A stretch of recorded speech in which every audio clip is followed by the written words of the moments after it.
dos 12 apóstolos. Não precisamos dizer o nome dos 12, mas tem uma curiosidade interessante. Tem 2 irmãos e 2 irmãos, né?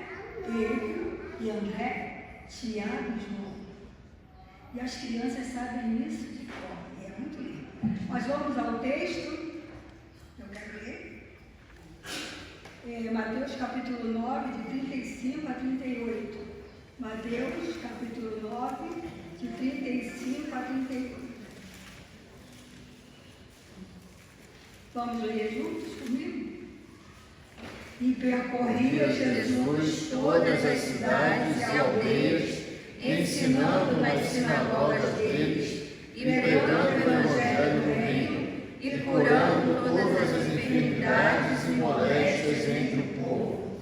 E vendo as multidões, teve grande compaixão deles, porque andavam desgarrados e errantes, como ovelhas que não têm pastor. Então disse aos seus discípulos: a seara é realmente grande, mas poucos os ceifeiros. Rogai, pois, ao Senhor da seara que mande ceifeiros para a sua seara. Então, após ter visitado Nazaré, talvez pela última vez, né, o Senhor Jesus, dedicando-se a ensinar nas sinagogas, pregava o evangelho do reino de Deus e curava os enfermos. Mediante uma observação da grande multidão, ele ficou contristado, como diz aqui no texto, pareciam ovelhas desgarradas, sem pastor. Então ele conclama seus apóstolos, 12, não podemos esquecer disso, conclama seus 12 apóstolos para orarem por esse motivo, porque a seara era grande, ele não poderia pregar sozinho. Os apóstolos já conheciam a mensagem. Tem muito discípulo de Cristo que acha que ainda não conhece a mensagem de salvação, mas conhece sim. E os apóstolos já conheciam a mensagem. O Senhor Jesus vinha conversando com eles a respeito do evangelismo e da mudança de vida dos homens. Precisavam ser salvos, né? Precisavam se arrepender de seus pecados. Estavam entrando no paganismo, na incredulidade, na moralidade, né? E não tinha a ver nada sem que não fosse espiritual, como nos nossos dias, no nosso país. É um problema espiritual a incredulidade do ser humano nos nossos dias, como era também na época do Senhor Jesus. Então ele faz essa declaração preocupante. A seara é grande, os ceifeiros são poucos, então vamos orar. E precisamos orar cada vez que nós temos uma empreitada, assim de evangelismo, assim como Jesus, e assim como nós fazemos na nossa igreja, como nosso pastor. Oramos primeiro, né? E ele conclama seus discípulos para que vá ao trabalho, comece a ação, e ele envia seus discípulos à ação. E ao enviar, não envia de qualquer jeito, como alguns fazem, não. Ele tem orientações específicas que nos deixou grande ensinamento para a nossa vida e para nós que somos também discípulos seus, não é? Ele diz: o trabalho não tem dono, o trabalho é do Senhor Jesus, o trabalho é dele. E foi isso que ele fez, conclama seus discípulos, após os seus discípulos orarem, pedindo ao Senhor da seara que enviasse trabalhadores. Ele próprio os enviou, colocando no lugar do próprio Senhor da seara. Chamou seus discípulos assim e os enviou. E eles foram de 2 a 2, né, pelas aldeias, pelas cidades. E também esse trabalho tem que ser realizado pelos discípulos de Jesus. Tem muita gente se achando discípulo de Jesus que não é. Nós percebemos que às vezes vão de casa em casa, de 2 em 2, tentando nos mover dos ensinamentos que nós aprendemos. Testemunha de Jeová. Testemunha de Jeová, dos nossos ensinamentos que a Bíblia nos ensina, eles tentam nos devolver também, né? E eles vão de 2 a 2, interessante. Mas não são discípulos de Jesus, porque não conhecem Jesus Cristo como Salvador, o Filho de Deus, né? E necessita também do poder do Senhor Jesus, em dizer evangelho. de Atos, capítulo 1, 8, né? Diz o quê? Ser-me-eis testemunhas, né? Com poder, que é divino do Espírito Santo, ser-me-eis testemunhas, tanto em Jerusalém, como em toda a Judeia e Samaria, e até os confins da terra. Esse poder pertence a Jesus Cristo. Nós também nós temos poder para falar do Evangelho. O dia que aceitamos a Jesus Cristo, nos arrependemos dos nossos pecados, Ele passou a fazer parte de nós. Não são alguns irmãos poderosos. Todos nós temos o poder do Senhor Jesus para falarmos do Evangelho. E ali naquele momento, era um momento específico, né? Eles teriam que curar, né? Teriam que colocar os endemoniados a correrem, as demônios. Eles iriam curar as pessoas endemoniadas, eles iriam curar doenças também, né? Naquele momento, Jesus Cristo precisava mostrar esse seu poder, e eles iam curar também, né? Então, esse poder foi dado por Jesus na primeira empreitada missionária, né?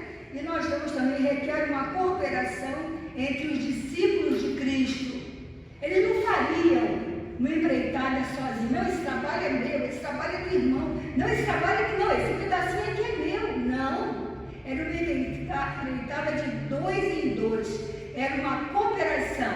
Eles tinham suas individualidades, né? Nós vemos que Pedro era uma pessoa assim forte, que qualquer coisa ele falava, tomava a palavra, mas naquele momento ele tinha que ouvir também o amigo. Ele tinha que ir de 2 em 2 para o trabalho de evangelização. Então tinha suas peculiaridades, não sabemos como era o apóstolo João, mas pelas suas cartas nós percebemos que ele era mais amoroso no modo de falar, falava meus filhinhos, né? Pedro não, Pedro já era mais forte, egocêntrico, mas cada um tinha suas individualidades que neste momento não poderiam aparecer. E foi assim, a mensagem qual foi? Mensagem de salvação. Quando vamos evangelizar, abrimos nossa Bíblia, vamos ler o Salmo 23, posso ler? Posso ler o Salmo 46? Muitos leem até o Salmo 91. Não é hora do Salmo 91. É hora de pregarmos o Evangelho. Jesus Cristo morreu por você. Se você crê em Jesus, você será salvo e terá vida eterna, como diz João 3,16. Porque Deus amou o mundo de tal maneira que deu o seu Filho unigênito para que todo aquele que nele crê não pereça, mas tenha a vida eterna. E é essa simples a mensagem de evangelização que os discípulos de Jesus, os apóstolos, deveriam levar. Ah, mas eles deveriam levar só a mensagem simples. Eles não poderiam levar 2 túnicas, né? Alforjes, ouro, não é? Não poderiam levar bolsas. Por quê? Eles dependeriam das pessoas que o acolhessem, né? A provisão seria dada por Deus. Na casa que entrasse, se fosse bem aceito, se fosse bem escutada, ali eles repousariam a paz dos apóstolos de Jesus. Mas se não fosse aceita, o que eles iam fazer? Levava a paz para si. Que paz é essa? Tem tanta gente que diz que tem paz e não tem, não é? Mas os seus apóstolos tinham a paz do Senhor Jesus Cristo. Assim como nós também temos e temos que transmitir. Essa paz transmitida que as pessoas da Assembleia dizem, a paz, sim, não é só eles que têm a paz. Nós também temos essa paz do Senhor Jesus. E está provada na nossa vida. Quando Jesus ia subir ao céu, né, que ele foi crucificado, ele disse, deixo-vos a paz, a minha paz vos dou. Não dou como o mundo dá, está em João capítulo 14, verso 27. E é muito importante para nós a mensagem é a mensagem de salvação, de libertação do homem que está endemoniado, que tem suas feridas, a sua imoralidade, que precisam ser transformados, né? Nos cuidados pessoais, já falei, o serviço missionário tem alvos. Quais são os alvos? As pessoas, as gentes que precisam de salvação. O serviço missionário cristão requer atitudes e comportamentos específicos, como eu falei, né? Jesus nos auxilia na adoção de comportamentos eficientes. Precisamos ter comportamentos eficientes. na hora da mensagem de salvação, porque é muito rápida. A mensagem rápida, se nós demorarmos 3 minutos, as pessoas não querem mais ouvir. E eu acho que talvez naquele tempo também era assim, né? Precisamos ser rápidos e pregar a mensagem verdadeira, sem deixar rastros, né? Precisamos pregar o Evangelho e sem desprendimento. Não podemos ficar presos a coisinhas. Quem nasceu onde? Como é que pode? Quem casou com quem não? Vamos ouvir e não vamos ouvir, vamos levar a mensagem rapidinho. Tem que ser batido, porque o mundo jaz no maligno e a hora é muito apertada, né? Então a extensão da obra missionária é imensa. E se o missionário não se imbuir de sentimentos e atitudes realistas a respeito daqueles com quem tem contatos, poderá fazê-la marcar passo até sucumbir, e não podemos fazer isso, né?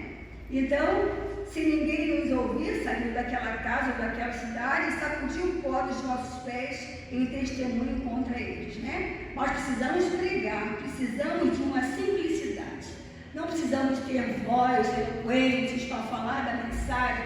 Nós precisamos falar como as pessoas nos entendem, né? No interior, quando eu morei lá, né? Nós moramos com as crianças, Priscila ainda não era nascida, eram pessoas simples, mas nos ouviam. Quanto mais simples, mais importante precisa ser a nossa mensagem realista, né? Sem preconceitos.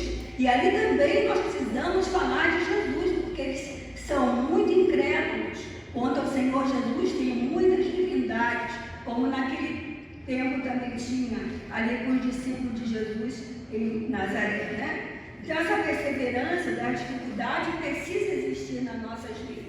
Jesus falou aqui, né, no verso 17, capítulo Mateus 10, 17, diz: acautelai-vos, porém, dos homens, porque eles vos entregarão aos sinérios e vos açoitarão nas sinagogas, e sereis conduzidos à presença dos governadores, dos reis, por causa de mim, para lhes servir de testemunho a eles e aos gentios. Muita gente tem medo das autoridades, né? Naquele tempo poderiam ter, mas hoje também. Tanto que quando a gente vai no calçadão de Cocu, tem lugar que você não pode parar, que reclamam, ou então vão à prefeitura reclamar: vocês não podem fazer culto aqui, vocês não podem cantar, não é? Mas não nos intimidam, como também não intimidaram aqueles discípulos de Jesus.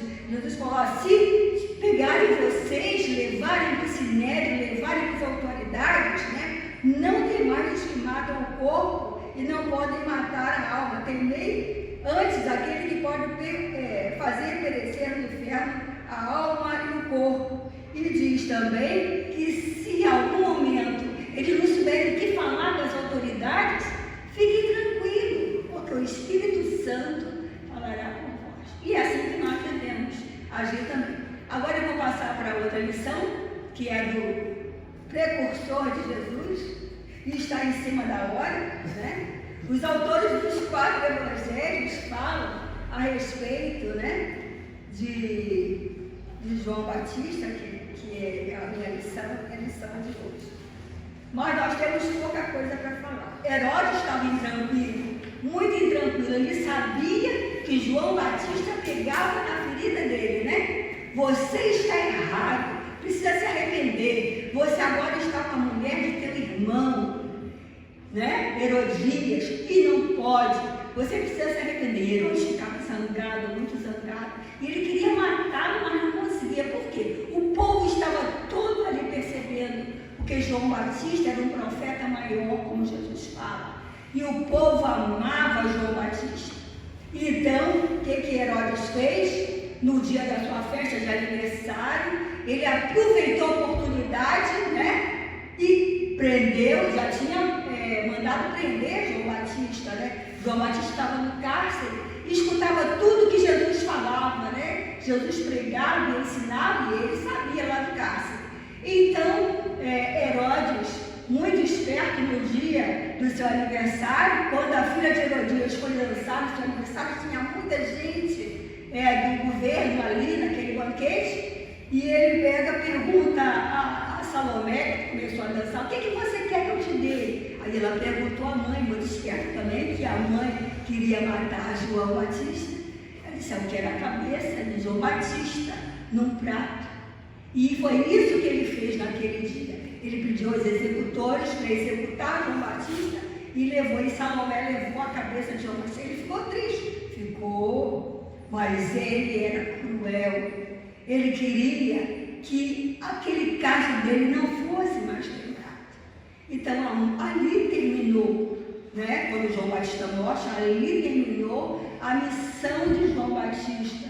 Ele agora não poderia mais falar. As pessoas achavam que Jesus era João Batista ressuscitado, mas não era, que era Elias, mas também não era. A missão de João Batista terminava ali, na morte dele.